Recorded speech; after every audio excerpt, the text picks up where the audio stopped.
मित्रों, जब जब इस धरती पर पाप और अन्याय का घड़ा भरा है, तब तक पापियों का नाश करने के लिए संसार से भगवान विष्णु ने अवतार लिया है। ठीक ऐसा ही कलयुग में भी होगा, जब भगवान कल की अधर्म का नाश करने आएंगे। और ऐसे में कहा जाता है कि भगवान विष्णु के 10वें अवतार कल्कि के आने के 4 जिंदा सबूत पृथ्वी पर पहले से मौजूद हैं। लेकिन क्या है ये सबूत और कहाँ है इसका राज? आइए जानते हैं। धर्म शास्त्रों के अनुसार महाभारत काल के बाद जब श्री कृष्ण ने अपना देह त्याग दिया था, तब उनके सुदर्शन चक्र ने खुद को पृथ्वी के अंदर समाहित कर लिया था, क्योंकि ऐसा माना जाता है कि भगवान विष्णु के कल्कि अवतार जब कलयुग में आएंगे तो यही सुदर्शन चक्र धरती को चीर कर वापस निकलेगा और भगवान कल्कि उसे धारण कर लेंगे। सोचने वाली बात है कि आखिर वह सुदर्शन चक्र से युद्ध कैसे करेंगे, उनकी क्या योजना होगी। यह सभी चीजें उनको कोई और नहीं बल्कि भगवान परशुराम ही सिखाएंगे, जो कि आज भी जीवित हैं और आज भी उनका इंतजार कर रहे हैं। सिर्फ सुदर्शन चक्र ही नहीं, कुंती पुत्र कर्ण का अनुभव कवच और कुंडल भी उनके इस युद्ध में सुरक्षा करेगा। बताया जाता है कि महाभारत काल के बाद भी समुद्र देव और सूर्य देव कवच और कुंडल की सुरक्षा पुरी के कोणार्क में सदियों से कर रहे हैं। और तो और दोस्तों, कलि पुरुष के खिलाफ होने वाले इस युद्ध में भगवान कल्कि का सबसे बड़ा हथियार ब्रह्मण्य पदार्थ साबित होगा। जी हाँ, वही ब्रह्मण्य पदार्थ जो कि कहा जाता है भगवान श्री कृष्ण का दिल है, जो आज भी भगवान जगन्नाथ की मूर्ति में धड़कता है। विद्वानों की माने तो ब्रह्मण्य पदार्थ में असीमित शक्तियाँ और कलयुग में इसी ब्रह्मण्य पदार्थ की मदद से कल्कि अवतार कलि पुरुष को पराजित करेंगे। इसके अलावा भगवान कल्कि के होने वाले परिवार की बात की जाए तो इसका जिक्र हमें भागवत पुराण के स्कंद 12 के अध्याय 2 में साफ साफ एक कथा के माध्यम से हमें देखने को मिलता है। कहानी के मुताबिक यूपी के एक संभल गांव में भगवान कल्कि का जन्म होगा और वे अपने माता पिता की 5वीं संतान होंगे, जो समय आने पर देवदत्त नाम के घोड़े पर बैठकर आएंगे और तलवार से पापियों का नाश करेंगे, जिसके बाद सतयुग का प्रारंभ होगा।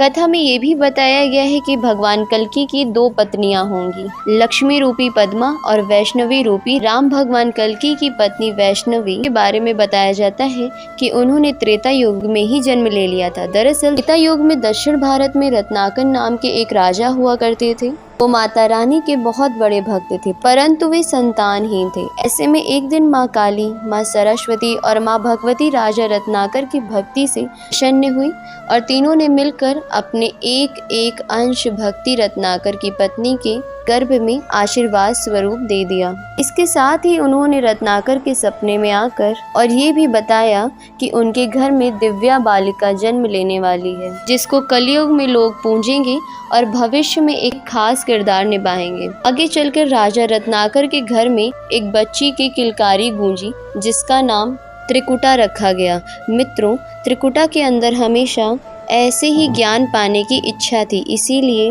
उसने ईश्वर की भक्ति में लीन होकर घर परिवार सब कुछ त्याग कर ज्ञान प्राप्ति के लिए निकल गई।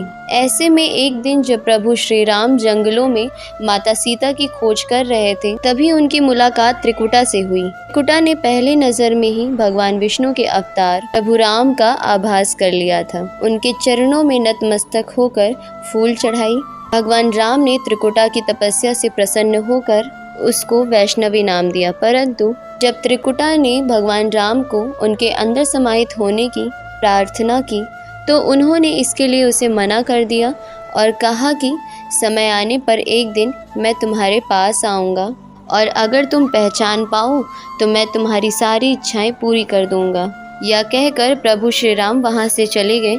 दोस्तों, समय बीतता गया और त्रिकुटा अपने प्रभु श्री राम के इंतजार में आस लगाए बैठी हुई थी। तभी एक दिन त्रिकुटा के द्वार पर एक बूढ़ा व्यक्ति आया और उससे शादी का प्रस्ताव रखा, जिसके जवाब में त्रिकुटा ने उसे बूढ़े व्यक्ति को यह कहकर मना कर दिया कि वह प्रभु राम की पहले से ही हो चुकी है और वह किसी भी वक्त उसे लेने आ सकते हैं। हालांकि बाद में त्रिकुटा को अपनी गलती का एहसास हुआ, लेकिन तब तक काफी देर हो चुकी थी, क्योंकि वो बूढ़ा व्यक्ति कोई और नहीं बल्कि प्रभु श्री राम ही थे। त्रिकुटा ने प्रभु राम से अपनी गलती की माफी मांगी। श्री राम ने उससे कहा कि तुम्हारी इच्छा पूरी करने का सही समय नहीं है, इस युग में तो नहीं, लेकिन कलयुग में आप मेरी अर्धांगिनी बनेंगी और वे उत्तर भारत के त्रिकुट पर्वत पर जाकर तप करेंगी। तब कलयुग में मैं आपको कल्कि के अवतार के रूप में अपना बनाऊंगा। इसी दिन के बाद माता ने त्रिकुटा पर्वत पर जाकर घोर तपस्या की और शरीर का त्याग करके 3 मुंह वाली पिंडी में समाहित हो गई। मान्यता है कि भगवान विष्णु के 10वें अवतार कल्कि का जब कली पुरुष के सर्वनाश के लिए जन्म होगा तो वह देवी वैष्णवी से विवाह करेंगे। वहीं भगवान कल्कि के 4 पुत्र भी होंगे जिनका नाम जय, विजय, मेघवाल और भलायक होगा। अगर आपको जानकारी अच्छी लगी हो तो चैनल को सब्सक्राइब ज़रूर करें और कमेंट में श्री राधे कृष्ण लिखना मत भूलिएगा।